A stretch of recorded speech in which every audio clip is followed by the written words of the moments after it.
Supermoms. My name is Vera Stupina, and this is Supermom Summit. My guest today is Lynn Manning. She is a women's fitness specialist. She is a mother of two wonderful little girls. She just released an ebook. It's called Fit and Healthy Family. Is that right? Yep, Fit and Healthy Family. It's on Amazon.com. It's on Amazon right now.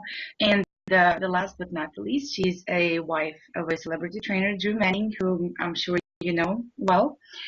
I'm really excited to have Lynn with me today, and let's start. Hey, thanks for having me on. I'm excited to be here. I'm so excited too. Thank you so much for doing the interview for us. Of course. So, please tell us a little bit about yourself. What's your story? How did you get inspired to help women lose weight and stay healthy? What is your story? Okay, so my story. Actually, it's kind of funny because my family, even a couple months ago, I was on a road trip with my dad and my sister, and they both were laughing about me being a women's fitness specialist. They're like, if we could have imagined you doing anything, it probably would not be this. So to kind of rewind, I'm the youngest of four kids. I grew up in Southern California, and our family growing up, we are not into health and fitness. I mean, I grew up like we would eat pie for breakfast because pie tastes good, you know. And my family, like I said, was never really into health and fitness. Really big foodies. Love spending time together, social gatherings. So kind of like a typical American family in those regards, maybe a little extreme on the foodie side. But then I met my husband, obviously fast forward years later, I'm working out in California and I meet Drew, and we dated and got married. And that probably was the first beginning of me even remotely being interested in the health and fitness industry, because he's always been healthy. He's always been fit. He wasn't a personal trainer at that time, but he was playing college football. And so being married to him created a lot of good adjustments as far as health-wise, because if not, I'd be eating, pounds of chocolate every day. But I still wasn't that into it until actually his journey. So to kind of really briefly for the viewers that haven't heard about it. So my husband decided he was a personal trainer. He'd never been out of shape. He had a disconnect with his clients, some of which were my family members that needed to lose weight. But again, we're very much addicted to food. We love food. And he just wanted to get it. He's like, why are they eating this? I don't understand. And he decided to let himself go for 6 months, eat an unrestricted diet and not exercise, to try to see, basically to experience what some people are going through with those food addictions, drinking soda, which he never did, and eating the foods he didn't really eat. And through that experience, he learned a ton. And of course, if you followed it, to fit, he did after the following 6 months lose the weight. So it was actually during that time that I became the most inspired, which sounds really odd because it's my husband, and at the time I think we'd been married for 7 years, so we've been together for 8. But seeing him eat everyday foods that I would like to eat or that my family ate, and how quickly he put on the weight, really surprised me. I think I really thought part of it really was genetic, he's just meant to be fit. And to see him eat some foods that I like to eat and what it was doing, how he was more tired, how he became grumpier and more moody, it really made me realize what I was doing to my body in a way. And so I started actually eating a bit healthier during his journey when he was eating unhealthy, which is odd.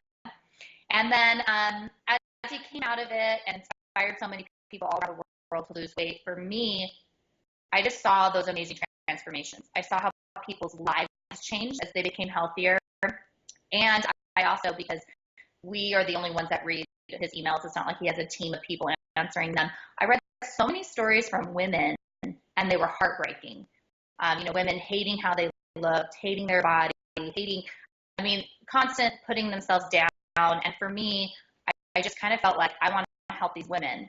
I feel like women are more judged in society of how we look and our weight, and it just really connected with me that, I did have a passion towards health and fitness, but more so in helping women to love themselves, not to be a certain weight or to necessarily even lose weight, but just to love themselves and become healthier. And so I took courses. I became a women's fitness specialist. And through that, I've created my own blog. I created my own website to fit at home.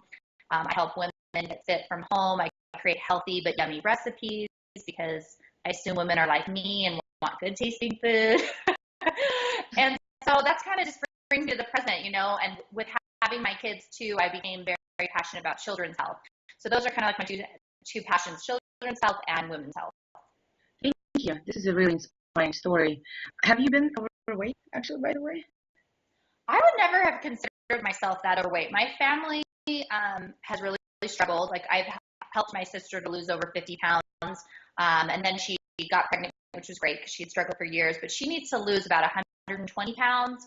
My brother's been about 330 pounds at one point. My brother-in-law actually is now down 90 pounds. He still needs to lose another 80 plus. So my family's always struggled with their weight. I, at the biggest, was a size 11, which I don't consider overweight, but compared to my size now, that's like I'm like 8 sizes smaller than I was at biggest, even though that wasn't really big. But I'm definitely the most fit I've ever been in my life.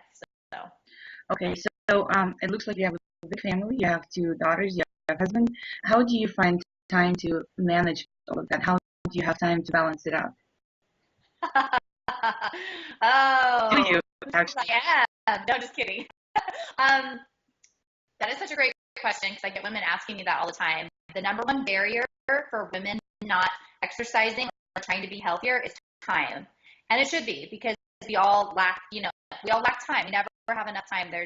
I know you're a mom and there's a never ending to-do list and it's never ending. It never gets done. There's a couple things that have really helped me and helped my clients that I always hope every woman knows. And really what that is one, you're never going to get it all done, and that's okay. And 2, that something is better than nothing. So I feel like as women, we're perfectionists. So say for example, I really need to pick up my house, which every woman's house with kids is normally a disaster. I feel like sometimes as women, if we can't do it all, we don't want to do any of it. Same for a workout. If we don't have 30 minutes for a full workout, we only have 5 or 10, we're like, can't do it. Or say we had a bad breakfast, we're like, we'll just try it again tomorrow instead of like finishing off the day with healthier choices. Or Monday. So I think is even better.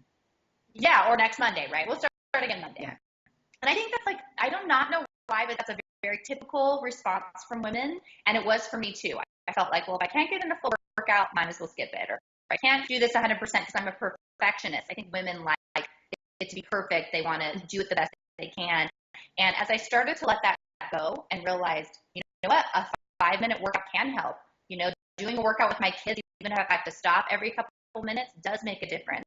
Oh, I ate a donut for breakfast.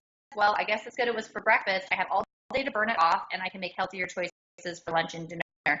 When I stopped trying to be perfect and embrace that, one, I would never get everything done, just try to do the best I could, and became okay with that, and just realized, doing nothing because you can't do it all is like, why are we like putting ourselves down?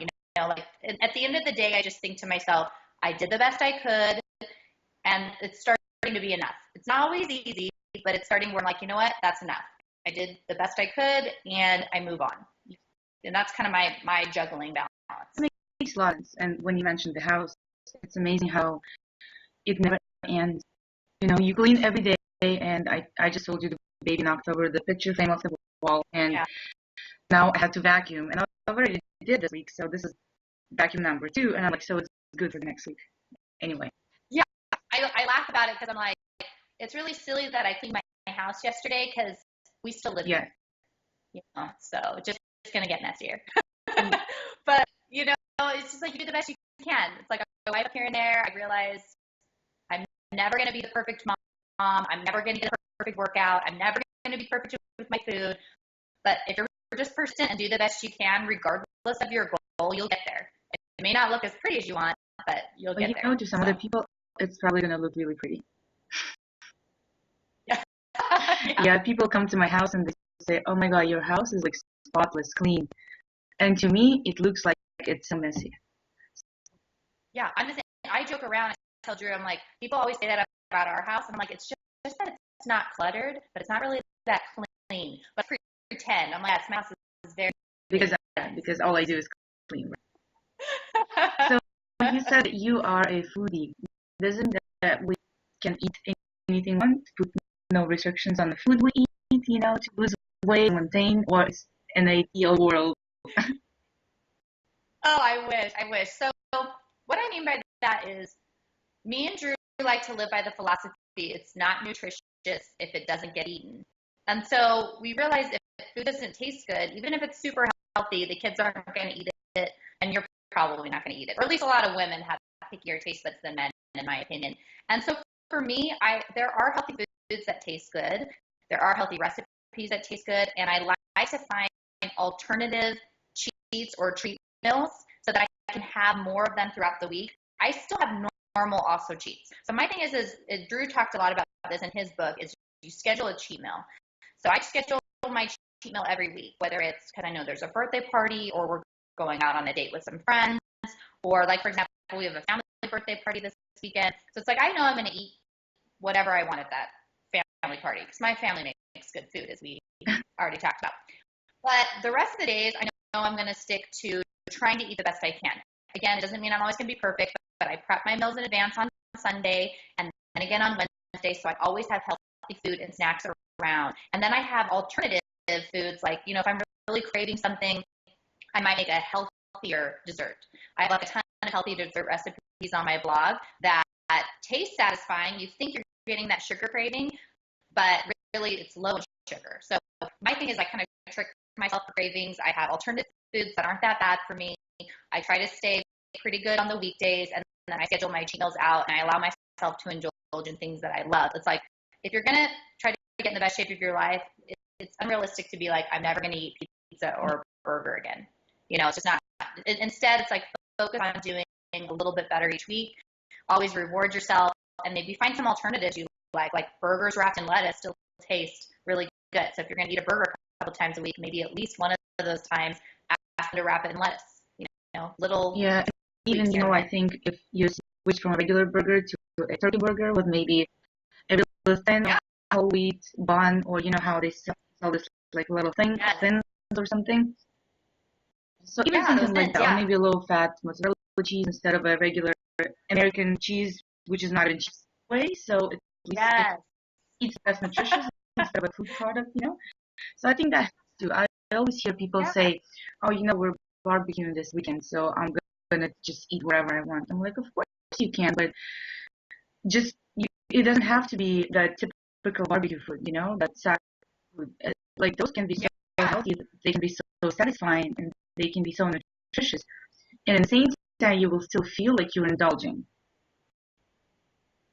Yeah, like just the other night, my husband grilled up some turkey sausages, some really yummy turkey sausages. And instead of using a bun, I sliced it, down the middle so that it could open, not all the way, just open. And then we grilled peppers and onions, and we filled the inside of the big turkey sausage with that and ate it just like that without the bun. And it was delicious. So it's like, you don't have to be eating chicken and broccoli every night to lose weight is the point.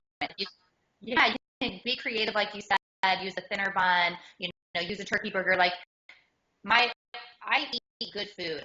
I just find alternatives that are a little bit healthier, and I try to limit my indulgences, so that I can reach my goals. It's not like a miracle pill or science. It's really just, simple things that you can do. Yeah. And as you said, of course, pizza is going to happen, and I think that's fine. I mean, not every day, but you tell your kids are going to go to a birthday party. There's going to be pizza from whatever, Caesar's or something. You're going to eat it. It's inevitable, unfortunately. Or fortunately, I don't know. Yeah.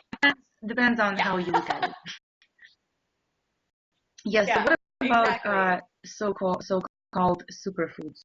Are there superfoods? Are they magical? Do they help us lose weight, or it's just, again, and something ideal? It's magic. No. So this is the thing with superfoods. Superfoods, for those that don't know, is like a coined term for foods that are very high in micronutrients. So vitamins, minerals, things that are great for your body. The way that they're portrayed in a lot of ways are inaccurate. They're definitely not magic. They're definitely not going to just make you lose weight without putting forth effort. people always want to have like the easiest way to lose weight. And so I think that the term superfood was coined from that to kind of give people this false hope. Like if I'm having these superfoods of chia seeds and turmeric and goji berries in my diet, I'll start to lose weight, which isn't necessarily true. Now, that being said, I do believe that there are those superfoods that are high in micronutrients. So my husband talks about this a lot, where you can eat 2,000 calories of donuts or you can eat 2,000 calories of vegetables. And for weight loss, people will say, well, a calorie is a calorie. So if I want to lose weight and I eat 1,500 calories in donuts, I could. But the nutrients that are in that food, make a difference as far as how your organs are working, how you feel, your energy levels, your health. And so there are those foods and there are little things such as chia seeds that my husband and I do integrate into our diet because they are packed full of micronutrients and they can help with things such as energy. They're loaded with vitamins, antioxidants, anti-inflammatories. And some of these superfoods that help with, that are like anti-inflammatories, like turmeric, can help in a way with weight loss because it reduces the inflammation in your body. So though it's not a miracle cure, if you can, if you can integrate in foods that are high in micronutrients, you will see some benefit. Like I know that we do, and I can feel a difference when I'm eating those type of foods that are high, that are rich in antioxidants and are, obviously more nutritious, more bang for your calories. Cures, it says that if you start gluten-free diet, once of a sudden you're going to lose a lot of weight. What is, like, you have a gluten-free diet and a dairy-free meal plan on your website. What is gluten, first of all? Because I feel that people don't even know what that is. A lot of times, they say, oh, I don't need gluten, and rice is a gluten. And I say, well, first of all, rice is not gluten, and this is not what you think. And so do we need to seclude dairy and gluten from our diets in order to be healthier or lose weight or, stay fit? This is such an interesting question and very controversial. And I think by the time the summit actually comes out, my husband is actually going to be doing a really cool thing to do with gluten. So people should go check it out for fit2fat2fit.com, specifically to do with gluten. But gluten is a protein compound that's found in like grains, not most grains. And basically what it does is it helps with the texture of bread. It kind of adheres all the ingredients together. It helps bread rise. And so it's not grains. Like people sometimes think that gluten is grains, and it's not. It's actually like a compound in the product that kind of helps hold things together, helps with rising, helps with texture mostly. And that's why if you've ever tried anything like gluten-free bread, a lot of people are like the texture tastes weird. It's dense. It doesn't rise it as well. It doesn't taste quite the same. And that's, again, because that gluten is what really makes the texture in a lot of things like breads and flours.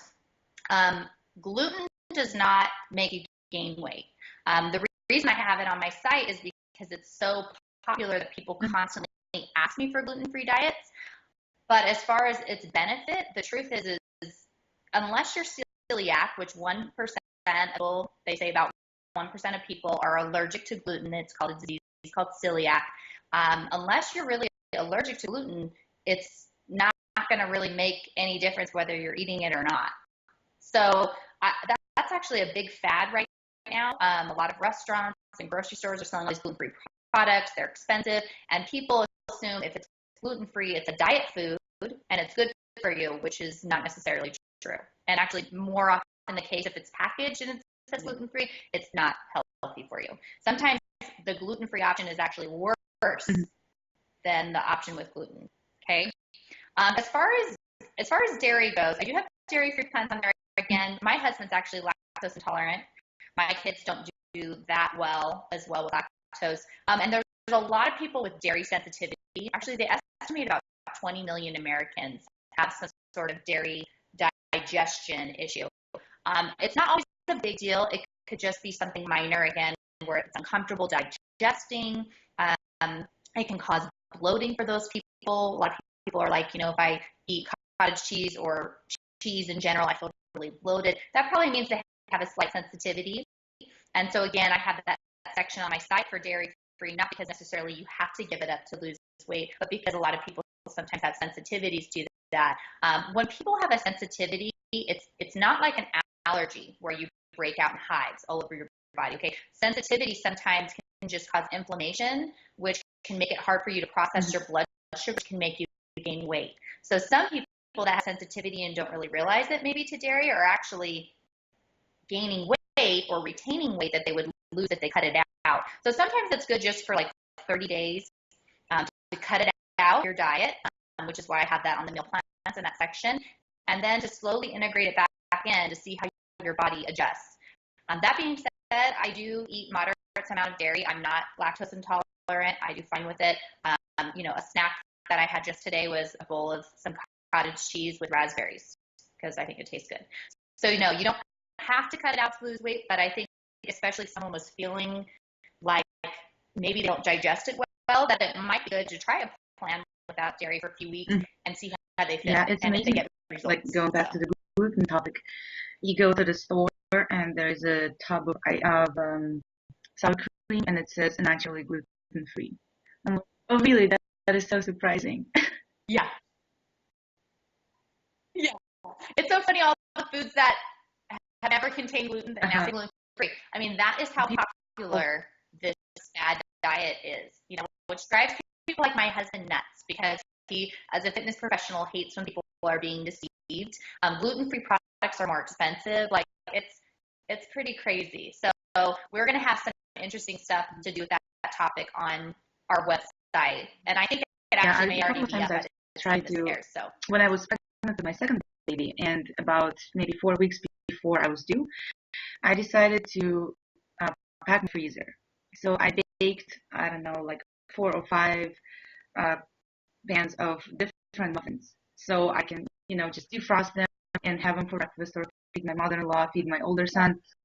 And I tried different kinds of flour. And I tried one of the muffin recipe was with brown rice flour. Oh my God. They are gluten-free. And they were just falling apart. They did not stay together. Yes. Yeah. So crumbly and I'm not sensitive to anything. I don't have celiac or anything. So, I don't eat that much of grainy carbs or anything, but I still eat some because I like the texture. I love my bread. I make my own bread at home. So I know exactly what goes into my bread. I know exactly what goes into my food. So I'm definitely not gluten free. That is perfect. Yeah, I mean, especially if you can make those things homemade at home, like that's obviously the best way to go. You know exactly what's in it. You know the exact ingredients. It's awesome. I too eat grains. I don't necessarily eat them every day. I probably more so cycle where some days I'm more high carb and some days I'm lower carb or less grains. But yeah, I don't exclude anything out of my diet. So I forgot the question. Sorry. Oh, grocery shopping. As we just talked about, everything that says on packages. When you go grocery shopping, everything says all natural, gluten-free, dairy-free, organic, multigrain. I don't know. There's so many different catchy names, catchy words on the packages. How do I read the labels and how do I decide what's good for me and my family and what I should just leave at the store? Yeah, that is a hard question because the truth is there's a lot of scary things out there at the grocery store as far as misleading marketing. My husband jokes around a lot because when he was gaining weight, he ate a lot of cereal. And he's like, well, it said it was provided with vitamin A and vitamin D, which is what it touts on the boxes, trying to let moms be like, the cereal's healthy. It has vitamins in it. The truth is for the most part, we try to minimize what we buy with labels. Obviously we try to every week when we go to the store, we try to stock up on vegetables, on fruits, on meats, on fish, things like that. Obviously, none of those really have nutrition labels on them. They're just whole foods, which is great. Then you don't even have to worry about, obviously what's what's in it. This is whole food. That being said, everybody, including us, buys things that are packaged. We just try to limit it. And when I do go in there, this is a couple things that I would say as far as grocery shopping and nutrition labels. One is don't always believe the label. We don't really understand labels. The fact is, for example, there's a lot of products that say made with organic ingredients. And what people don't realize is just because it says made with organic ingredients, if you actually research the organic guidelines, that doesn't mean that everything in there is organic. It doesn't even mean that there aren't GMOs in there.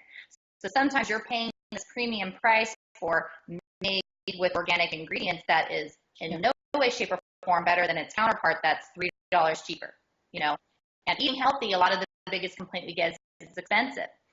We spend about the same as we would when Drew was gaining weight. I kept track of receipts, and when he was losing weight, and within like $15, we spent the same amount each week. So eating healthy doesn't have to be that cost. I would say, obviously, if it's about the same price and it says 100% organic, then I'm willing to do it. Other than that, I don't believe any of the labels and the hype. I usually just turn over and look at the ingredients, and whatever I'm buying, for example, natural peanut butter, if you look at the ingredients, it'll just have a few ingredients like nuts, oil, salt, so that lets you know there's not a whole lot of stuff in here. If you look at normal peanut butter and you see this list of 20 ingredients, half of which you can't pronounce, then it's not that great for you, or it's not as good as its counterpart, which has just a few ingredients. Another thing that I try to do, especially as far as buying snacks for my kids, I always avoid high fructose corn syrup, okay, which you might want to Google, because high fructose corn syrup can be labeled as so many different things. They have like 20 different names for it because they try to hide it, and most of kids' foods have it, which is scary because for the most part, the studies show high fructose corn syrup for adults isn't that damaging, but for kids, because they're smaller and their organs are still growing, it can eat away at their stomach lining, high fructose corn syrup. And it's found in most fruit snacks and in a lot of yogurts and a lot of treats. So I do look at the label, make sure there's no high fructose corn syrup or whatever counterpart name they're trying to use. Again, trying to feed my kids more snacks and whole foods. And then I usually look at the back and I go down to the sugar grams, and I try to find things that are really low in sugar. My husband's a little bit more picky. Like if it's not 3 grams or less of sugar per serving, then he normally won't buy it. I usually will go up to maybe 5 or 6 grams of sugar. But even things like most yogurts have like 21 grams of sugar in it. The other thing you need to think about when you're shopping and looking at nutrition labels is the portion size, so the serving size, because a lot of times people turn it around and be like, oh, only grams of sugar, and the serving size is 1 teaspoon, and you normally eat like half a cup, and you're like, so you need to make sure, look at the back, look at the serving size, go down and look at the sugar content.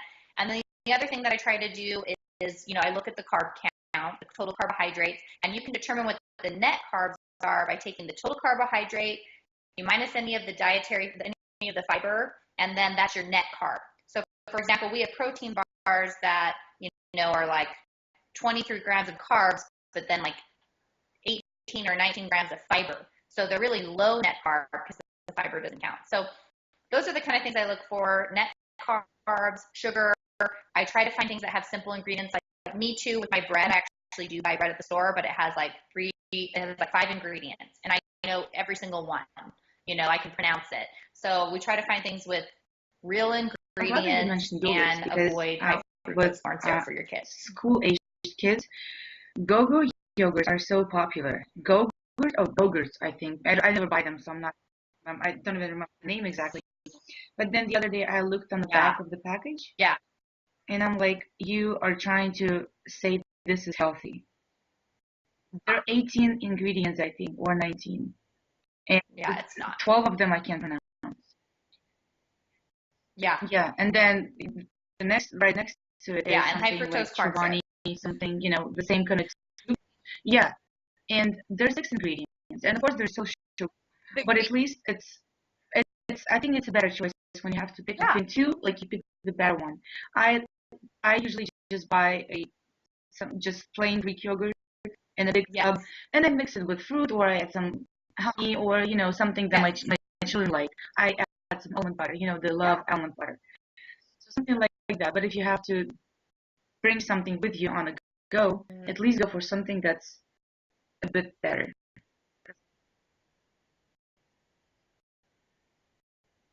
Yeah, and that's actually a perfect example because we too will buy yogurt for our kids, but not the Go-Gurts.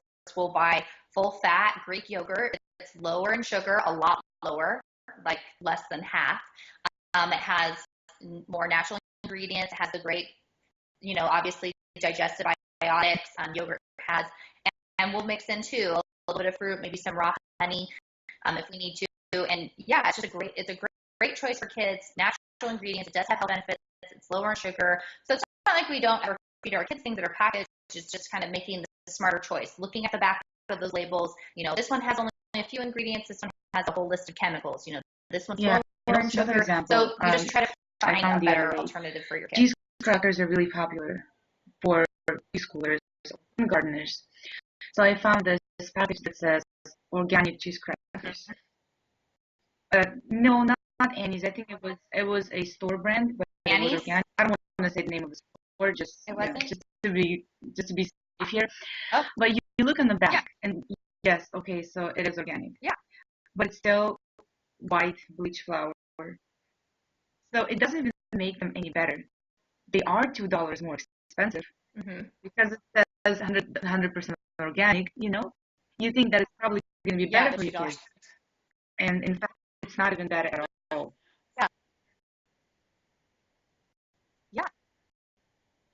Yeah. If you turn it over, you need to read, because we have found crackers that are made with wheat instead of rye and that are organic and don't use hormones in the dairy. So it's like you can find those products, but one, you have to actually read the labels and take a second, which if you're grocery shopping with kids is like a nightmare. So you just want to go. And two, it is more expensive.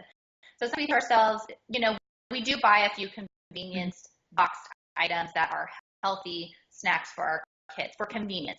But most of the time we do just give them whole foods because it's cheaper. It's less expensive and it's less of a headache. It really is. So yeah. And exactly. My kids love sugar snap peas and mini bell peppers and celery and cucumbers. It's like there's tons of things for your kids to snack on. And yes, I realize kids aren't going to always like all of it, but if you have it out, like if I have a tray of he actually likes that. My kids will eat it. If we have carrots in the fridge or I'm cooking something, and he's like, "Oh, give me that carrot," and I'm like, "I need to bring one more." Yeah. But it's a good habit to have, instead of give me the donut. I don't think he knows donut. Yeah. I mean, we never have donuts at home unless we go somewhere. That's awesome. Have donuts, and well, we probably eat some, but not at home. Yeah. Yeah, we keep everything like that out of the house too, because it's not like my kids don't eat donuts or don't ever eat cake. They do when they're out. I think a lot of times, though, again, going with that perfection thing, a lot of parents are like, well, they're going to eat different things at school, or if they're at a friend's house, they might eat something. It's like, that's true, and I know that too, but if I know that I can control what my children are having at home, which is where they eat the majority of the time, and I know I can give them things full of nutrients at home, then I'm not as concerned if at school or at a friend's house they have something from time to time. It doesn't have to be all or nothing. Feeding your kids the best you can, and knowing that when they're out, or you guys are out, the exercising talk a little bit. I love your workouts that you have on your website. They're simple yet effective. You don't have to spend 2 hours jogging on a treadmill or even better, elliptical machine. You know what I mean? So can you give us a few examples of a really quick workout at home while napping or something?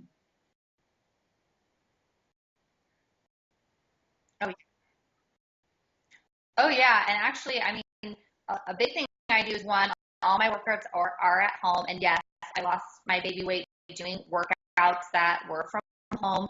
I practice what I preach, and a lot of them you don't even need weights. I do recommend if you want to if you want to continually work out from home, if you just got a few things like free weights and a fitness band, you can do a ton of that. But from home, you can use things around you.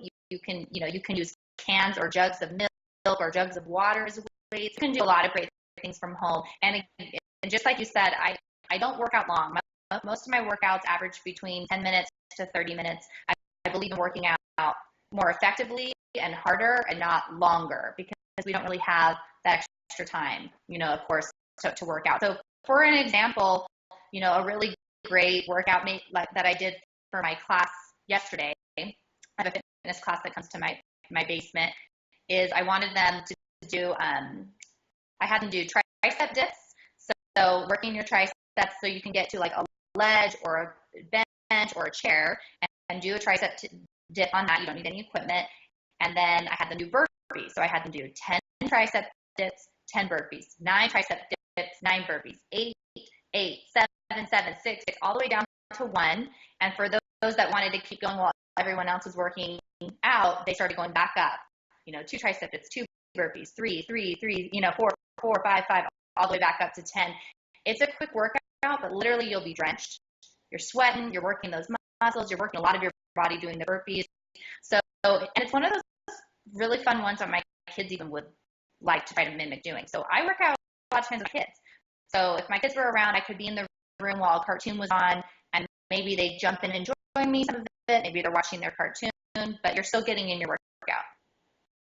And I mean, there's tons of exercises. You could do lunges, you could do squats, you could do, I really like Tabata workouts. Those are 4-minute workouts. Yeah. So say you have a really busy day, you're like, there's no way I'll fit it in. You normally can fit in 4 minutes, right? So you can pick any move. Say you wanted to work your legs, so you want to do squats. A Tabata workout, you do 20 seconds of the movement, followed by 10 seconds of rest, and then you keep repeating that. 20 seconds of the movement, 10 seconds of rest, 20 seconds of the movement, 10 seconds of rest. So it's 8 sets of that move for 20 seconds with the 10-second rest in between. They did a really interesting study, Dr. Tabata, on that type of high-intensity workout, and they show you actually burn more calories from the movement and the afterburn, and you can do 2 or 3 that 4-minute workout than you would take 30 you 8 minutes, 12 minutes, and you're done, and then you can walk the next day. Yeah. Yeah. Yeah, exactly. Yes. I love doing that. So that's part of my, just even doing a little bit helps. Like if everybody did even just 1 4-minute Tabata Monday through Friday that hadn't been working out, really good examples. I would guarantee I know everybody's different. I personally prefer, I love weight training. But I canceled my gym membership a few months ago because just their hours they close at 9 p.m. My husband doesn't get home till 8:30. There's no way I can go. The baby was small. I didn't want to bring it with me. So anyway, I canceled. So I'm saving $35 a month every month. And what I did, I bought a few sets of weights throughout the summer, so not everything in 1 month. And I bought 1 barbell that cost me $70. It came with, let's say 4 or 5 different plates. And I keep it in my family room. So every time somebody walks by it, they look at the barbell. And, because it's there, it's right in your face. Yeah. So like all I do, I sometimes, how you say it, I'm so tired, I don't have the time. Yeah, that's awesome. I do 3 sets of, squats with the overhead press, and then I'm done. And it's a whole body workout, and it's quick, and baby cannot move the barbell, which is good because he lifts the plates and he drops them on his feet, of course. Yeah, so I try to keep those away, but something like that, something simple. But as you said, you don't need to invest, you don't need to put any money. But I know so many people who have a gym membership, they keep paying $30, $40, $50 per month, but they never go because the baby is sick or you're tired or something else. But it's I guess for some, it's more motivating, I guess, having a membership, so you have to go. For me, it doesn't work that way.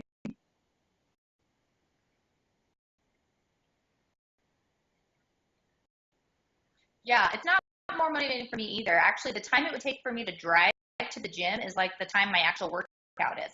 And I remind myself that when I'm like, oh, I don't really feel like doing it, I think, you know what?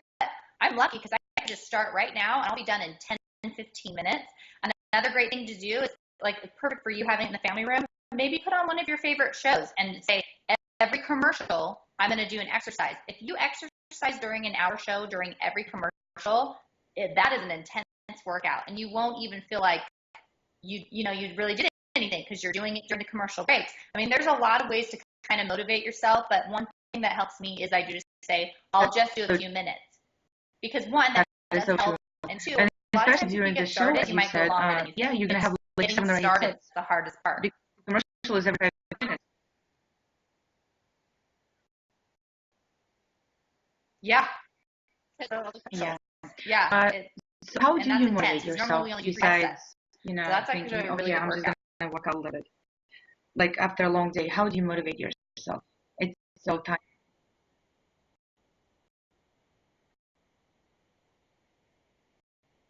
Well, motivation is different for everybody. These are the few things I like to go over with my clients. Um, One is that I always have something I'm working towards. Okay, I think it's so motivating, and Drew always talks to his clients about this. When he does public speaking, we always encourage people to do this, and everyone that does emails us back saying it made a huge difference. Sign up for something you want to do. Maybe it's a 5K race, maybe it's a sprint triathlon, maybe it's one of those crazy mud runs that are in your state, or a color run. Sign up for something, and preferably maybe get a friend or a coworker or a family member to do it. When you have something that you have in the future that you're working towards, it's always in the back of your head. So on days, for example, where I'm like, I don't really feel like getting my workout on, I'll think to myself, especially this summer, me and Drew did several things. I was like, oh, I have that trail race that I have to do, or I have that Spartan race we're going to be doing. I really have to. So having something you're working towards kind of gets you excited. It keeps you motivated, especially if you're doing it with somebody else. It really gives you that accountability factor, and it helps to motivate you. So that's one thing. Two is I like to let people know, and a lot of people don't realize this, is motivation is like a muscle. They actually have studies that now show that what you use to be motivated, it's like a muscle. So a lot of times when you first start off, just like a muscle, it's weak. And then as you start to do little things, they show neurologically, it adds up, and your motivation muscle starts to grow. So I tell people to set small, realistic goals. Like, say, for example, you're starting, instead of saying, I'm going to stop eating all sugar and I'm going to work out 7 days this week, maybe you just say, I'm going to drink enough water every day this week. Something small, and as you keep achieving those small goals, maybe your goal that day is, I'm going to have 3 cups of vegetables today. Whatever it is, as you set goals and reach them, your motivation actually, like neurologically in your brain, starts to grow and develop. And yeah, sometimes you let it go, and then again, you feel like you're starting over. But just remember that sometimes you got to take those baby steps and sit and do small little goals so that your motivation will really increase. And then the last thing is I think it's really motivating to write down your goals and put them somewhere where you can view them. Like I teach a fitness class out of my gym, and every morning we do affirmation statements, positive statements. And the last one that we do together is I tell them, to repeat, I will make healthy choices today. And then while they're laying there repeating that, then I say, in your head, imagine your fitness goal. What is it that you're working towards? Why do you want to work towards that? Imagine the confidence that you'll feel as you reach those goals. And then I remind them, every healthy choice you make, every little workout, everything can get you just that much closer to your goal. And they say it really helps them to remember, like, why am I doing this? It motivates them. It motivates them to know, yes, every healthy decision can get me closer to this. So I think those things can really 2.5 years ago, you watched my video. I was over 200 pounds, and at the time I couldn't even run 1 mile. Like, I would have to run 30 seconds and then stop, and it was even harder for me to walk. And then, but I really wanted to start liking to run. And it might sound weird, but I never liked running. But then I kind of grew to love running. So now, like, when I go running, I don't do it for weight loss purposes. I go running because it helps me clear my head, and usually I do a long run on the weekend without the children or anything. And what helped me is I signed up for a half marathon. Yes, so I had Michael last August, and then I signed up for a marathon in January. Wow. And the half marathon was this 2 months ago in June. And there were days when I didn't want to do anything, and then I'm like, oh my God, but I will have to run that. I don't want to walk a marathon because anybody can walk it, but I want to run it. So that helped me a lot, and I did decent. My average was about 10 minutes 51 seconds or something per mile. So it's not bad for the first time. And now I signed up for another round that's going to be in October. And there are 12 or 13 Great. people in my team, and I'm like, I don't want to look like a loser, so I actually have to work out. I have to train, and so that keeps me motivated.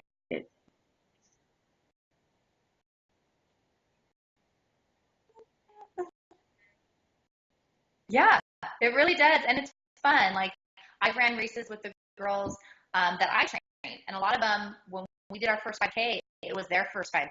And they're like, I don't even think I can finish it. And it was so motivating to see them all finish and see them all shocked at how well they did. And then all of them were like, let's do something else. It's amazing. We're doing things together, and signing up for something that's challenging can really help. Because I don't care who you are, everyone at some point is going to lack motivation. Even Drew, the ultimate fit person, my husband, when he was losing all that weight, Mr. Fitness, there were days that he wasn't very motivated. Like, everybody, you have to push through it. You have to think of alternatives. You have to sign up for races or always call feel a like it's friend such a or great whatever accomplishment. you need to do. And But to finish it, nobody and has you're like dead tired, but then it feels so great, and you want to do more.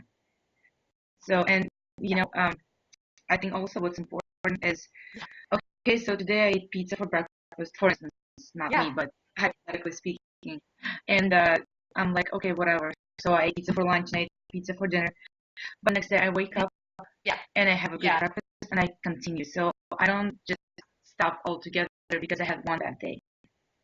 Same applies to working out.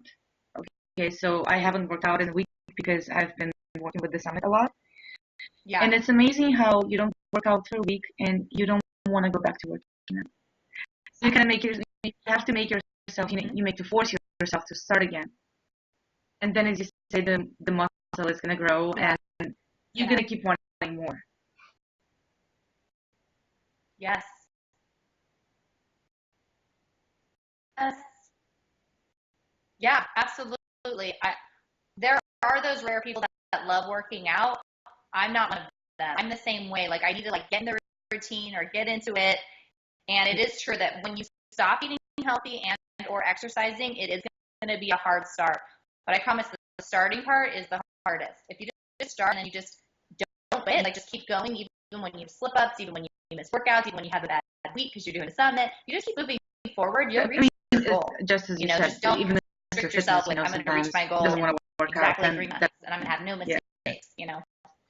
Okay, so my last question I wanted to ask you. Yeah. And it's not the question I told you I was going to ask you. I'm going to ask you a different question. So do you consider yourself being a super mom? What is super mom? What do you think that is?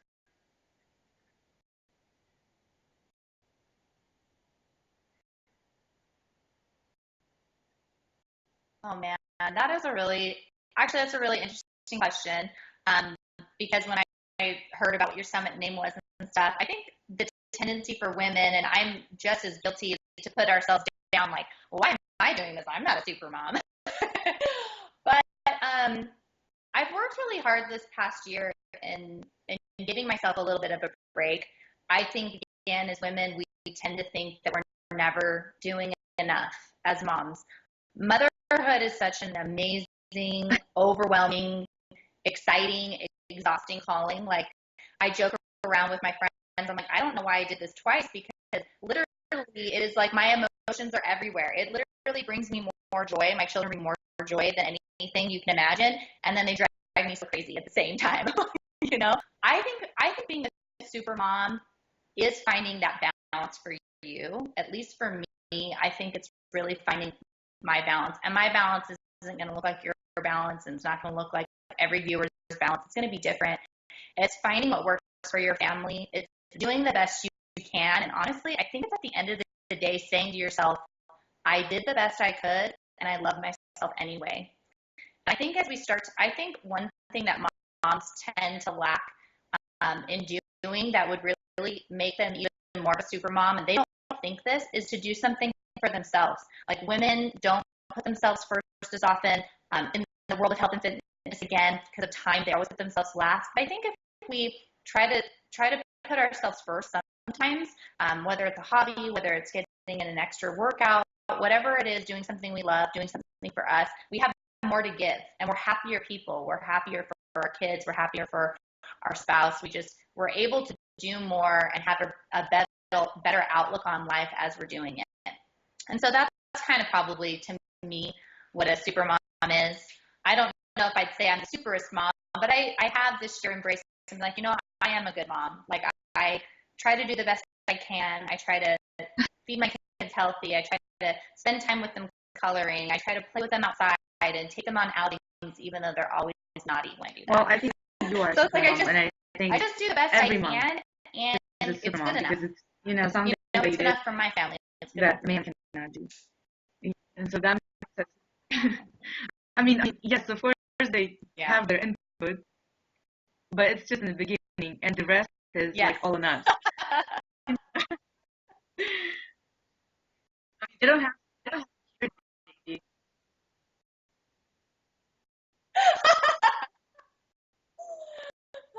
Some men are kind of like moms. My husband stays at home a lot my husband's home a lot with me, so he actually does a lot of the parenting too. And sometimes I think he's a better mom than I am, but I think I agree. All moms are so amazing. Like we don't give ourselves half the credit we deserve for all the things that we imperfect about do ourselves. And try to do. And really, in our kids' eyes, I think we are like perfect.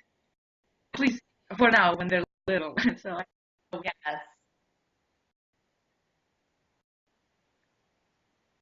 Yeah, they do. Yeah, I know. My daughter tells me all the time, "You're the bestest mom I have." And she says it like that, makes you laugh because I'm the only mom she has. But I know what she means, and I'm always like, "Oh, and we Skype every day. Yeah, he's been there for 3 months, and he's coming back in 2 weeks. And it's been crazy. Don't ask me. I'm like, every time I talk about him, I want to cry. But I know he's having a good time there. He's spending with family. He learns about culture, so it's good for him, good for me. But every time we Skype, and I think he misses me so much. But then we talk, and he says, "Hi, Mom. I love you. I miss you. Goodbye." Yeah. And literally, it's like that. And he hangs up. I'm like, okay, well, at least he's not suffering there.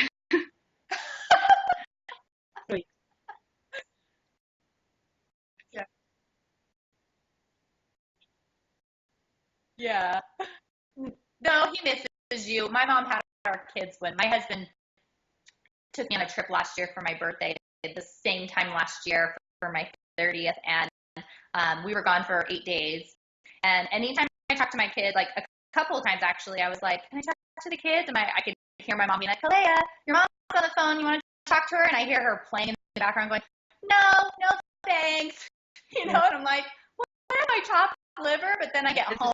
Then we get home, and I'm like, "You've been missing me." And they hug me like, "We miss you so much." So I was like, "Oh, okay, good." I know this isn't. It's just if he was older, I guess maybe he would have said it differently. Yeah. And maybe I can guarantee 2 extra words before the goodbye. It's okay. It's okay. It's good. I know it's fine. Anyway, thank you so much, Lynn. It was great having you. Thank you. This was a great interview. Thank you. I hope your advice helps, other moms and helps them to go and do things, get off the couch and moving forward 3 minutes, 5 minutes at a time. Again, my name is Stepina. This is the Supermom Summit, and this was Lynn Manning. Go check out her website. It's Fit to Fat Women. Home.com. And that's her husband's website, Fit to Fat. It's tofitathome.com. So that is a good one. So go look at both of them. There's a link in your email, and fit.com is we're going to include a free download or something, kind of like a free gift for everybody who's watching. And thank you so much for watching. We'll see you all tomorrow. Thank you.